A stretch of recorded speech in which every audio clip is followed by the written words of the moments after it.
Hi guys, welcome back to another episode of RUE Morgue TV. I'm RUE Morgue Executive Editor Andrea Subasati, and if you weren't able to make last month's FRIGHTMARE in the Falls convention, don't worry, we've got you covered because we've recorded a lot of the panels and we're going to be releasing them as episodes in the coming weeks. For this episode, we have a very special Q&A with the men behind the masks, Friday the 13th's CJ Graham and Steve Dash, and it's moderated by RUE Morgue's music editor Aaron Von Lupton. Please enjoy. I was in a police car accident transporting a car. A person was having a cardiac arrest on the street on the corner of 5th Avenue and 42nd Street at the New York Public Library. I was assigned to a radio car at the time. And we got the call, we went there was a cardiac on the street, so we jumped out of the car. Sure enough, the guy's having a heart attack. And I said, what's the ETA on the ambulance? They said 20, 25 minutes. It was in the daytime, it was very busy. And I'm looking at this guy, and this guy's dying, you know. So I looked at my partner at the time. Today, in today's world, this would never happen.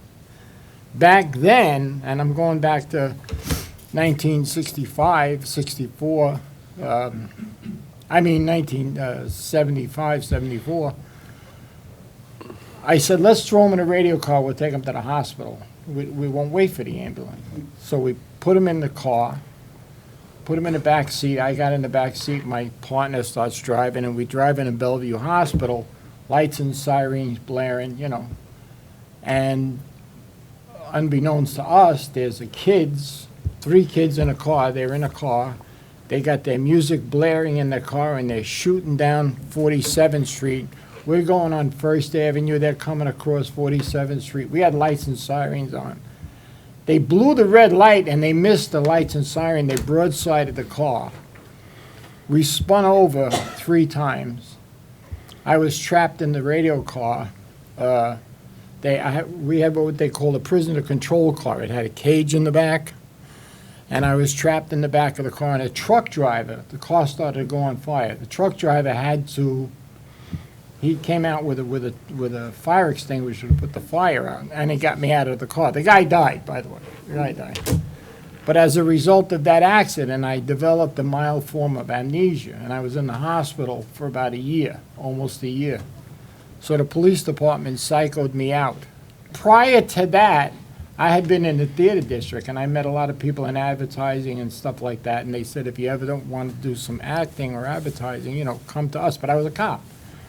So when I got hurt on the police department, and I was out for over a year, then they decided to put me out of the police department. I said, I got to find something else to do. And I went back to this advertising guy, and I said, oh, you remember me? He said, oh, yeah, I remember you. And he put me in a right guard commercial, and that's how I got into the acting thing. Everybody familiar with Nighthawks? I did an extra job on the film. I met this guy, Cliff Cudney, who got me as like a stunt guy, and I worked on the film with him and Billy D and all this and that, and we all got along great, and I made a lot of friends in the movie business. So about 2 years later, Screen Actors Guild went on strike, and nobody was working, and I had just moved my family from Long Island, I lived on Long Island, into the city because I was working on so many films, it was easier for me to travel. So I moved the family in, and next thing you know, Screen Actors Guild went on strike. And nobody was working. It was about 4 months, no work. I was running out of money, I was practically broke. My phone rings, and it's Cliff Cudney, the stunt coordinator. He says, how you doing? I said, terrible, no work, nobody's doing. He says, well, I'm working on a film. I said, how are you working on a film? He says, they got this film, it's called Jason. We started shooting before the strike, so they let us keep shooting, that we agreed that we're going to pay whatever the difference is with Screen Actors Guild when they settle a contract. So he says, I got the show going. I says, that's great. He said, well, listen, the guy that they hired to play Jason, the guy can't do his own stunts. He said, he's a fucking baby. He's afraid. He says, and I got to replace him, and you're the perfect size. I said, what's the name of the movie? He said, Jason. I said, Jason? He said, yeah. He says, you remember that movie, Friday the 13th? I said, yeah. He says, well, there was a kid in there, Jason, and now they're doing the movie about Jason. That was the working title of it. So I says, really? He says, yeah. He says, can you get up to Connecticut so they can look you over to make sure you're the right size? Because they shot some stuff with this guy running in the woods. They already got the costume and the shoes and the whole thing, and they want to see if it fits. I think it'll fit perfectly. I said, okay. I said, I'll be there. I had no gas money.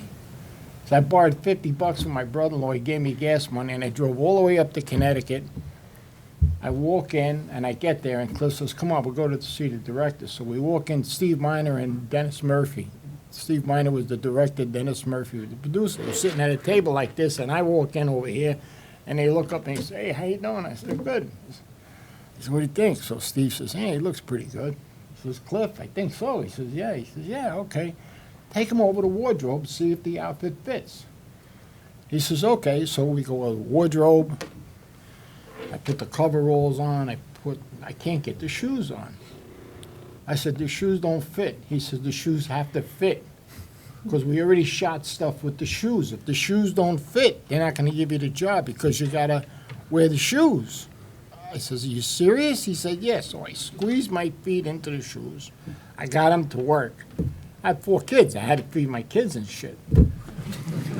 So we go back inside. There I am with the coveralls, the shoes, and everything. They look, and they say, that's good. They said, that's good. They said, all right, get the bag. Well, look at me. I wore a hockey mask. Right? I said, we were styling in my era. I said, what bag, Cliff? He said, I forgot to tell you, you got a bag over your head. I said, I got a bag over my head. I'm driving up to Connecticut. It took me 2 hours. I got to tell you, in the 2 hours that I drove up there, I was on Johnny Carson, I was on David Letterman. People were going to see me because I'm starring in a movie, Jason, and now I find out I got a bag over my head. So I said, I got a bag over my head. He says, yeah. I said, what's with the bag? He says, well, and it's got one eye. No shit. I said, well, what's the deal? He says, well, what happens at the end of the movie? Then they take the bag off, and there's this grotesque face, and that's it. So I says, oh. I said, all right, I'll take the job. Let me see the script. He says, you got no lines.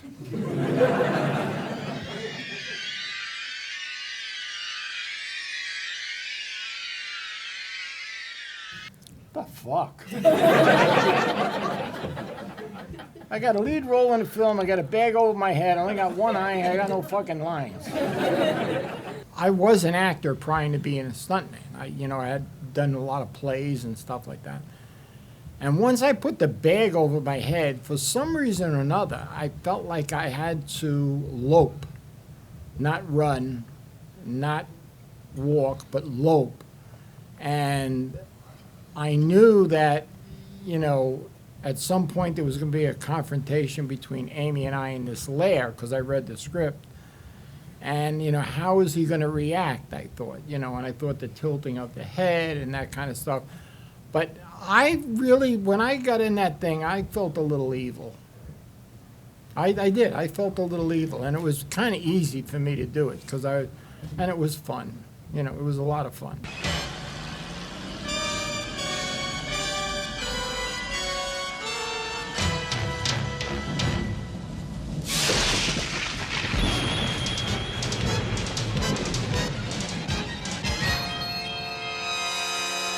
I was running a large nightclub in Los Angeles and just happened to do a scene one night when I had a hypnotist where the people that did the film Part 4 with Ted White, Real Effects, wanted to put a Jason character coming through for the hypnotist. And since my big ass was there and I fit into the wardrobe that Ted had worn, they said, let's use CJ. And then the rest is history after that, because they were just amazed by the contrast of walking through the screen that I broke and just standing there in front of these 300 people in a nightclub. And I didn't get the part originally. I was the second choice. They picked a stuntman. I don't know why. But they picked a stuntman, and unfortunately he did do a scene that was one of the daily where there's a paintball scene. And man's had a great career as far as doing stunts and directing. But the daily came back, and the force wasn't there that they were looking for. So they went back to where I had to go back to Paramount again for a 4th time, and left on a Saturday, and I was there in Covington. So the one scene was kept with the paintball scene. If you look physically, a lot of people just assume I'm wearing padding, because the paintballs would hurt logically, but it's just a person with a little bit different physique than I.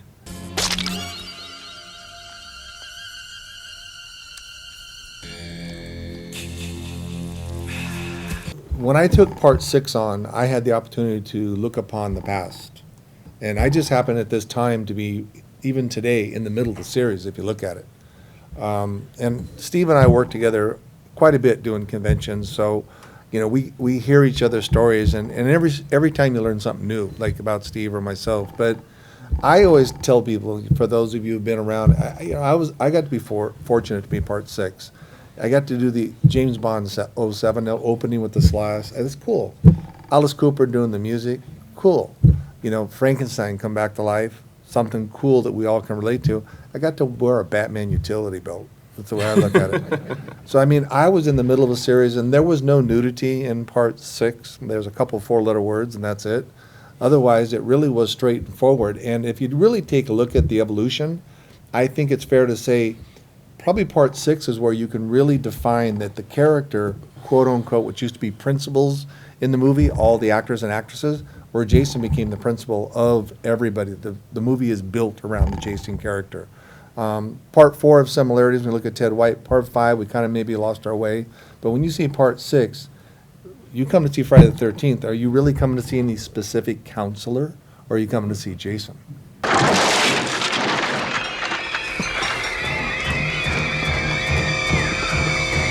For those of you, Kane will tell you the same thing. I was actually scheduled to do part 7. However, Paramount said, let's go to CJ. John was going to be the director.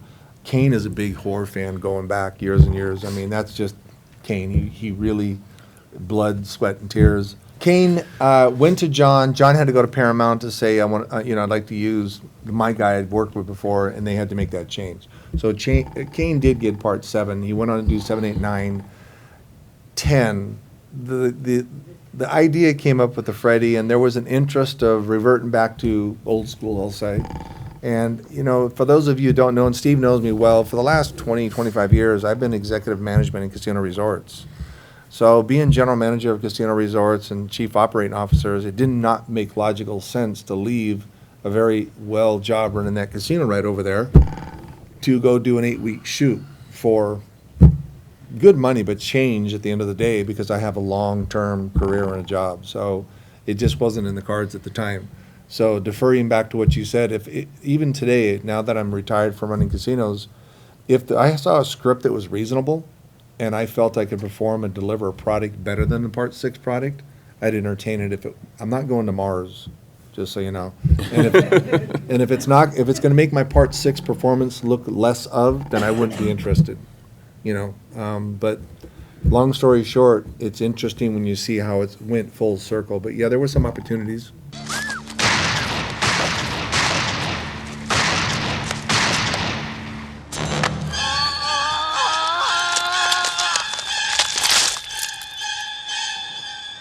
I've never done a stunt in my life, so everything you see is me, unequivocally.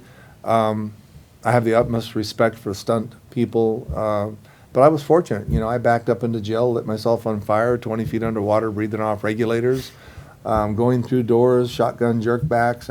It was just me being 28 years old and thinking I was pretty cool. And that I'd only been out of the military, 4 years, 5 years, and thought I was badass and I could do anything you put in front of me. So when you're of that state of mind, for you young guys in here and ladies, you feel that I can do that, and you do, or you don't. In my case, I was real fortunate because I didn't break or get hurt. But I had a great stunt coordinator, like Steve was alluding to, who walked me through all of my stunts and made me feel very comfortable for the success that we had. He was very lucky that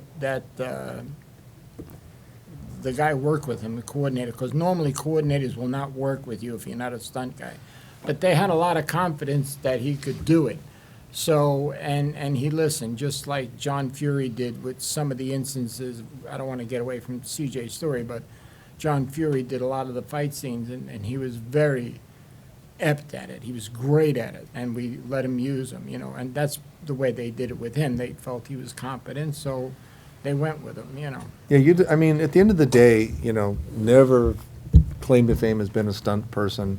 Very fortunate that I did it, very fortunate that I can take the credits for it. But the person who was a stunt coordinator, a person of Steve's skill set or Dan's skill set, those are the people you listen to. And if you do listen, I mean, and you are athletic at least, you have a very strong probability that you'll make it through at least one. That doesn't mean you would have done 2 or 3 other different films as a stunt and not been hurt.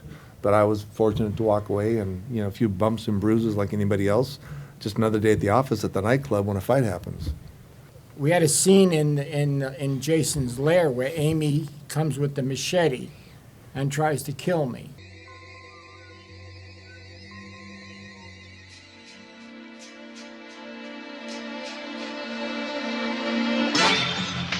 So we rehearsed it for about an hour. I hold up the pickaxe, she hits the pickaxe with the machete, and the machete falls to the ground. But what happens is, actors act, and stuntmen stunt.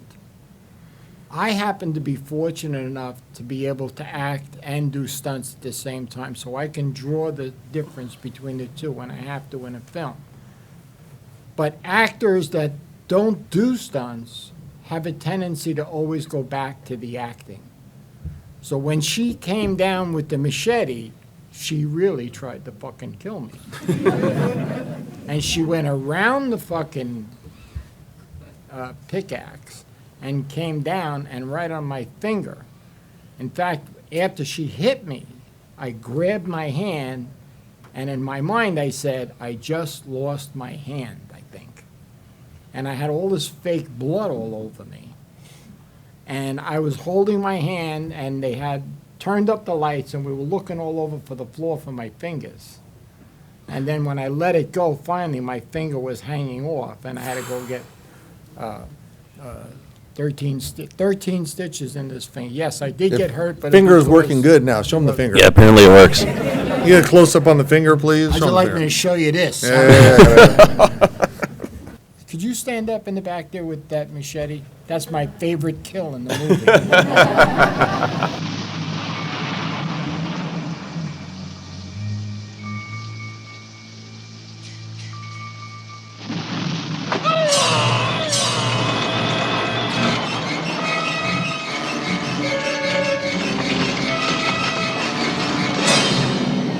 Machete in the head, backwards down the chair, in the wheelchair, in the rain. That's my favorite kill.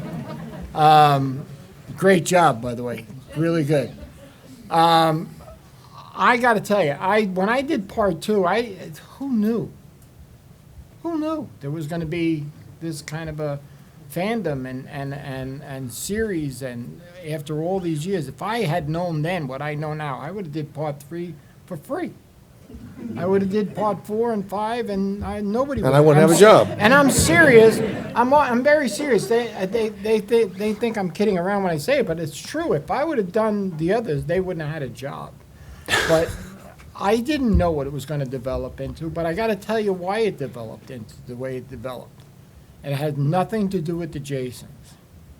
It has nothing to do with the storyline. It has to do with the fans.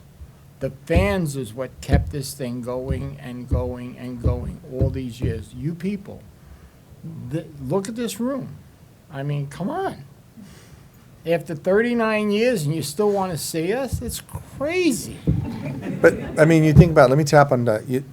Hey, young man, how old are you? 9. What about you, young lady? 9. All right, who's over, 10. other than Steve, who's over 62 in here? Older than 62. Come on, lady. I know you're older than 62. Don't bullshit me. Come on. So look at the diverse fan base is what I'm saying. I mean, and I don't care if somebody holds, hey, do you know Steve Dash, CJ Graham? But if you hold a bag up with a hole in it or a hockey mask, you know it's Jason, don't you? I don't care where you're at. Now, if I show a picture of Tom Cruise around the world, it's Tom Cruise, but I guarantee you put a hockey mask or a bag up. Are you familiar with this movie? Jason.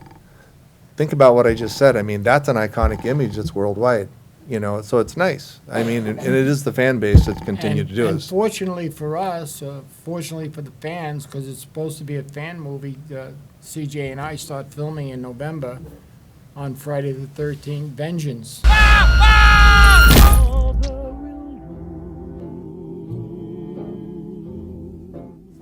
I'm playing Sheriff Jason Rialotti. He's a And cop. he's Jason's father, Elias. For those of you who have ever met Tom McLaughlin, who was the director and writer on Part 6, he always had a secondary script, and if you hear him talk in panels, he'll talk about some of his ideas about Elias having a footnote, so to speak, in the Jason series to get people more. So, you know, Elias is out there.